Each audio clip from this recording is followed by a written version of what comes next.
Conversation between a psychiatrist in the medical centre of the college and a new student. First, you have some time to look at questions 1 to 4.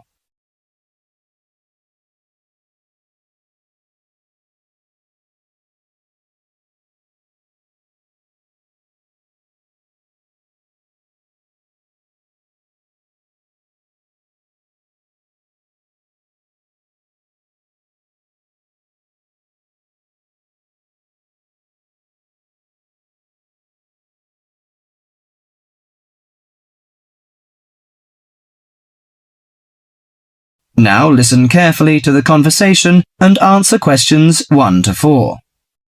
Hello, sit down, please. Thank you. Now, you are a new patient, aren't you? Yes, that's right. Okay, so I'd better get some basic details down first.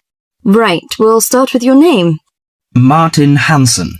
Do you spell that S-O-N or S-E-N? Hansen. Okay, and you're a first-year student? Yes, I am. Study in? Electronics, actually. I hope you enjoy it. Thanks. And your address?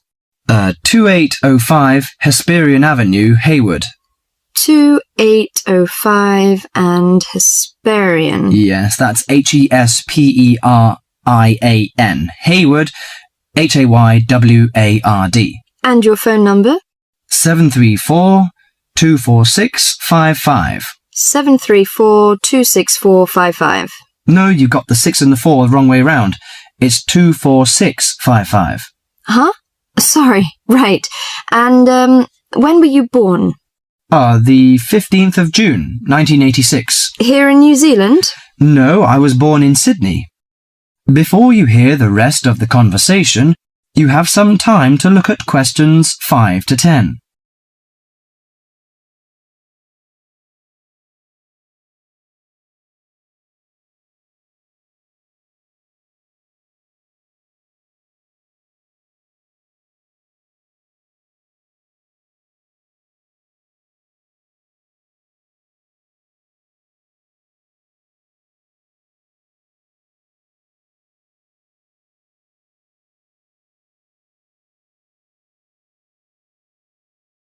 Now listen to the conversation and answer questions 5 to 10. Good.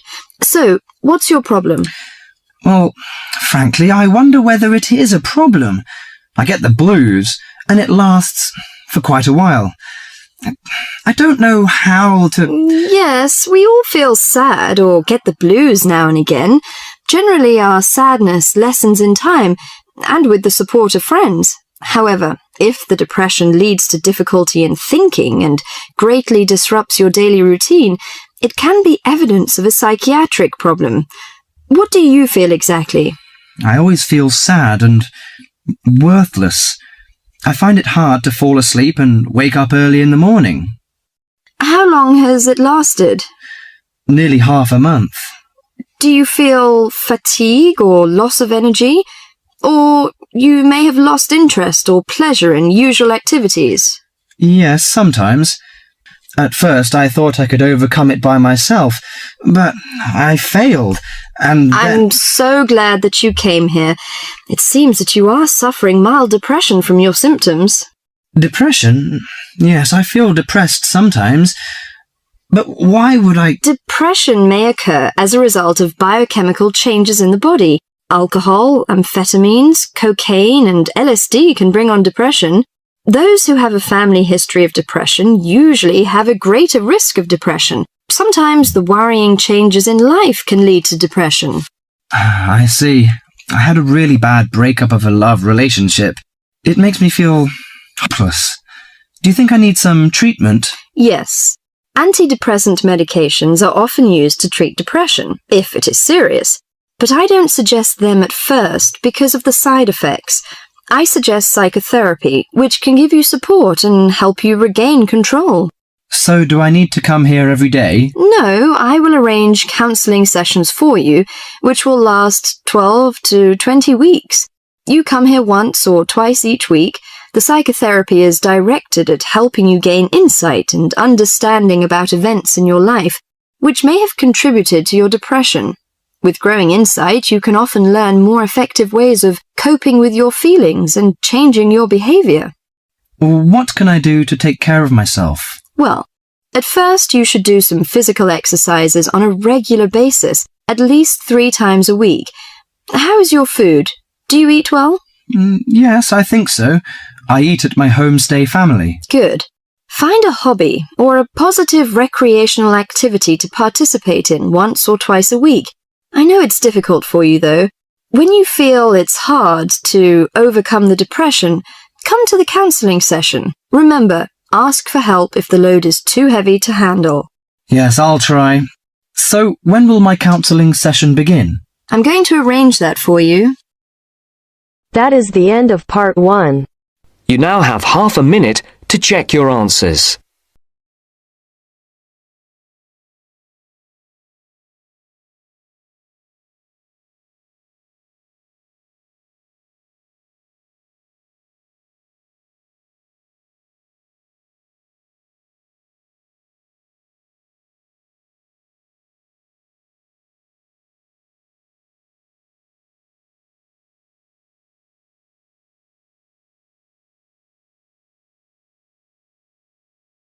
Now turns to part 2. Part 2. You'll hear a lecturer talking to students about a printing process. First, you have some time to look at questions 11 to 15.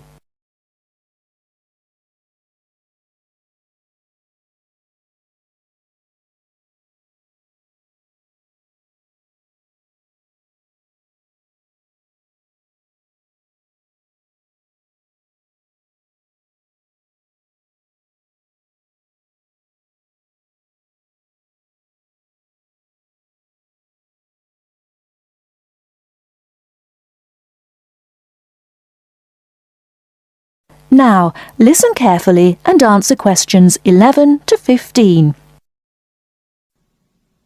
As I've made clear in earlier lectures, many different solutions have been proposed to the basic technological problem of getting meaningful marks onto paper.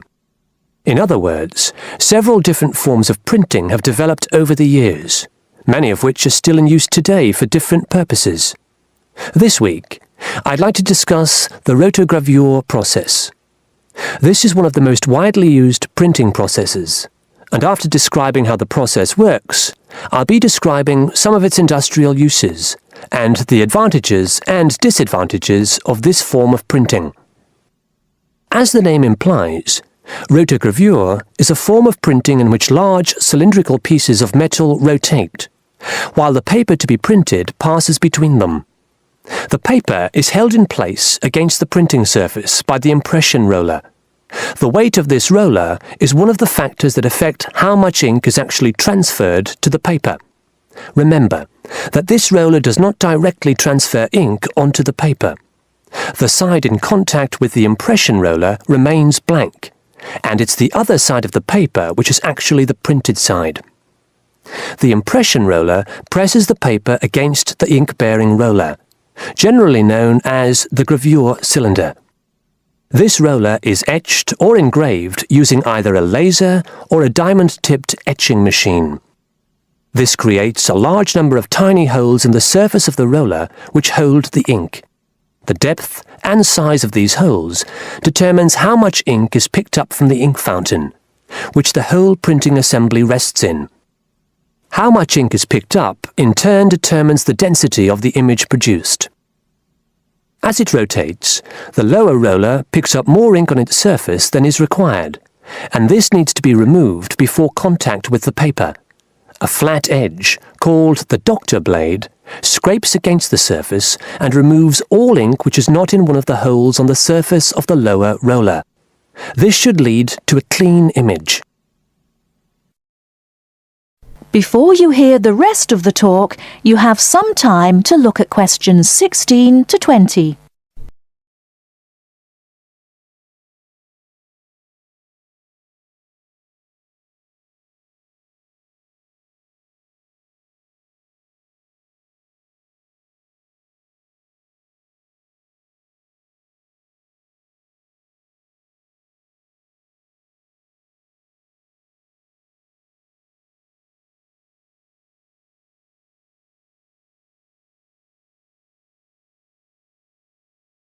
Now listen and answer questions 16 to 20.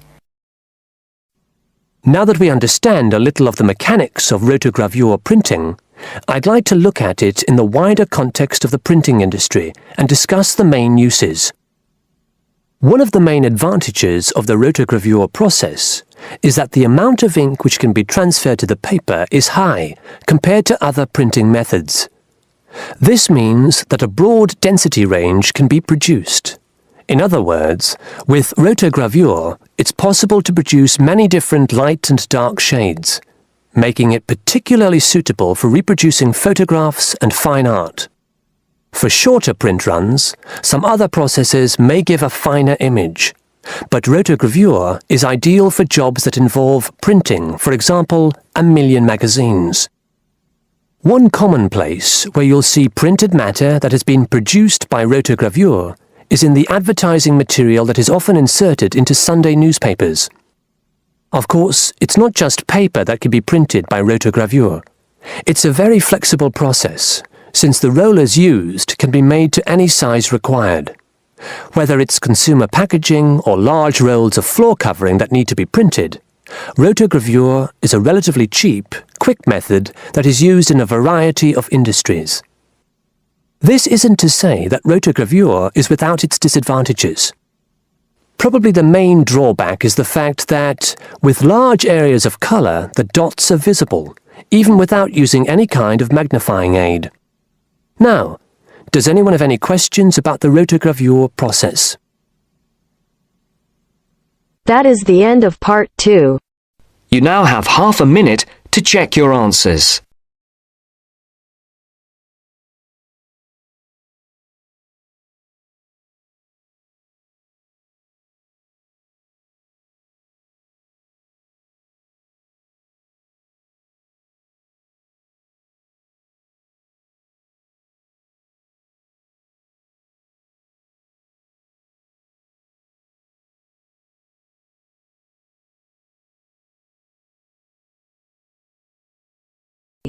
Part 3.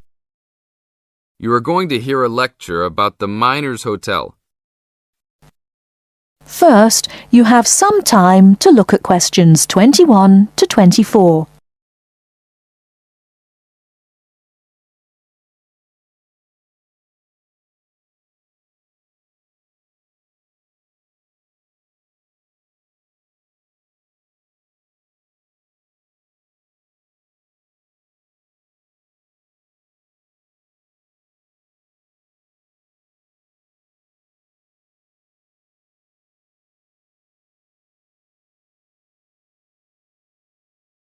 Now, listen carefully and answer questions 21 to 24.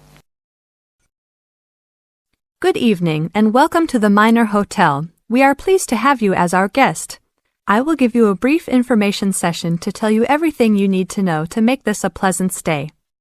The Miner Hotel was built in the 1850s, during the Gold Rush period, also nicknaming our state the Golden State. People from all over the country and even from other countries came to seek their fortune here in these hills, creating cities overnight. In this city, many Gold Rush hotels soon opened up. This particular hotel was built in 1851, but was destroyed during an earthquake. It was rebuilt in 1995 to recreate the feel of the Gold Rush, complete with articles and actual photographs from during the 1850s. Our hotel is divided into 2 buildings, one called the Gold Tower and the other is named the Fortune Tower. You will be staying in the Fortune Tower on the 25th floor, complete with great views of the city. Your room is the best room in the hotel, complete with private living room and hot tub. Here is your room card. On the card it will say FT, meaning Fortune Tower. On the bottom of the card it will say 2515. The 25 stands for the 25th floor, and the 15 stands for the 15th room on that particular floor. Before you hear the rest of the talk, you have some time to look at questions 25 to 30.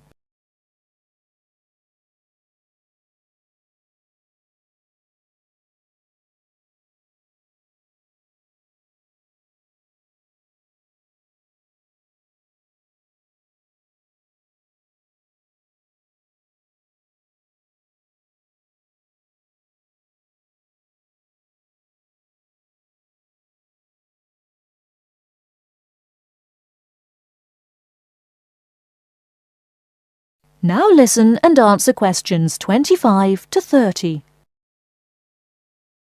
There are emergency exits in both towers of the hotel. They are located on the south side, opposite the elevators. Please use these in case of a fire or other emergency. We have some special events happening this week. Our Miners Diner is offering a special Miners Buffet dinner this Friday and Saturday for only $20 per person. This special includes all food, not including drinks and alcohol, and shows for the night. The buffet will be available from 5 to midnight. Because of the historical significance of our hotel, there are some special rules. The first rule is that there is no smoking allowed anywhere in the building, not even in your own room. This is not only to ensure the safety and health of our guests, but also the furniture and pictures can be easily damaged by smoke and other harsh treatment. Please remember that there are items of furniture over 100 years old here, so respect the rules by not smoking. Secondly, please do not take pictures using a flash of any of the drawings and paintings in the rooms or hallways, as they are old and fragile. We are doing our best to preserve a national treasure, so please help us in doing so. Lastly, you will only have one set of towels and bed sheets per 3 days. This is to conserve the water supply, as there are frequent droughts this high up in the hills. If there are any further questions, the staff of the hotel will be available to answer your questions. In the event that no one is able to answer your questions, I will also be available from 8 a.m. to 5 p.m. each day in the concierge. I hope you enjoy your stay here with us. Thank you very much. That is the end of part 3. You now have half a minute to check your answers.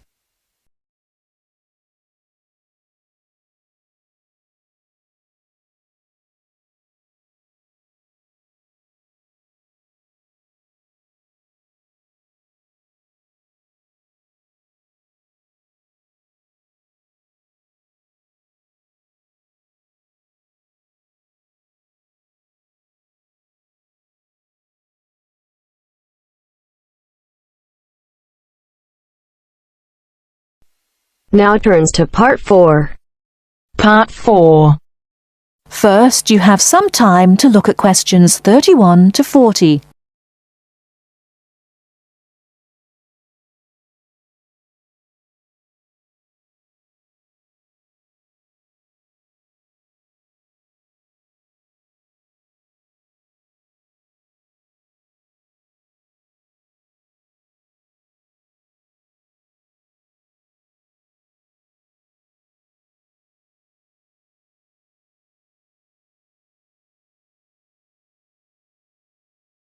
Now listen carefully and answer questions 31 to 40.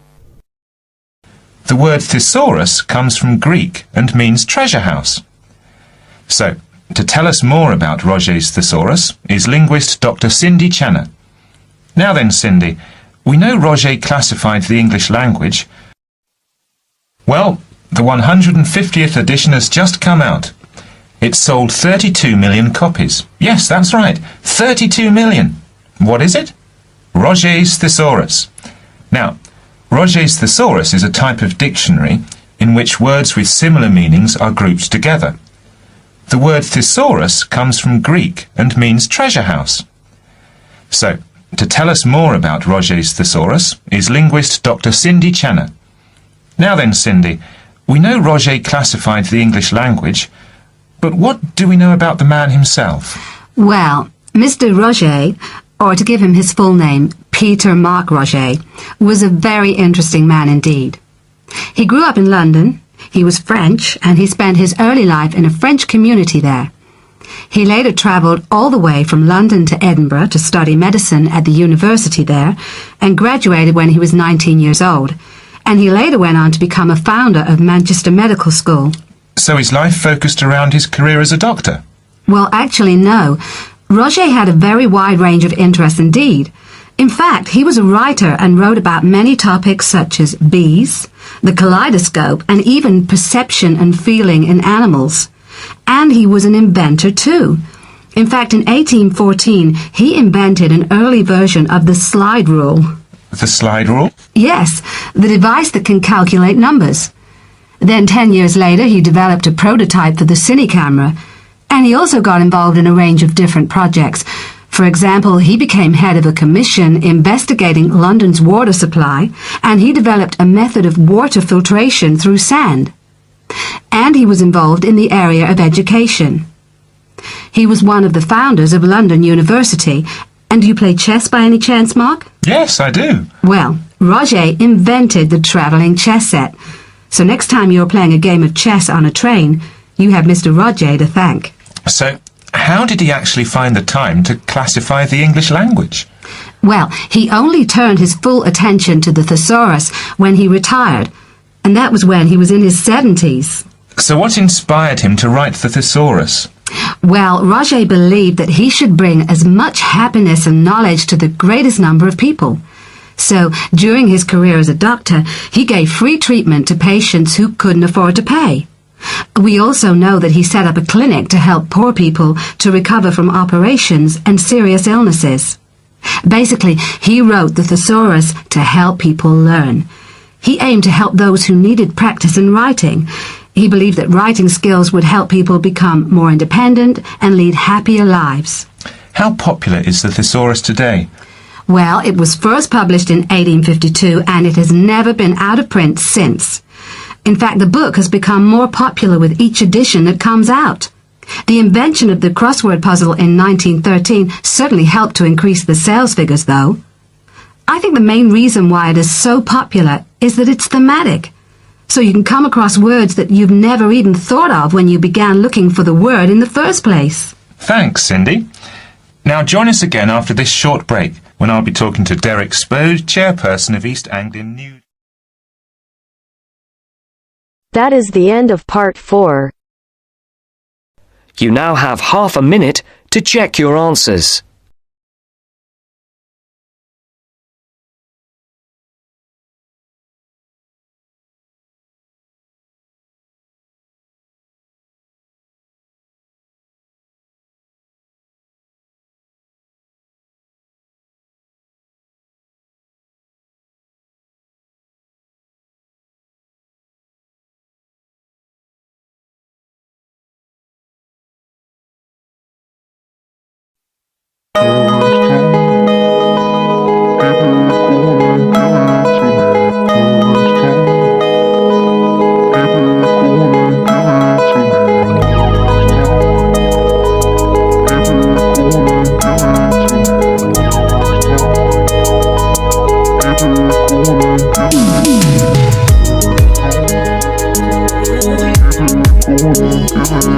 Thank you.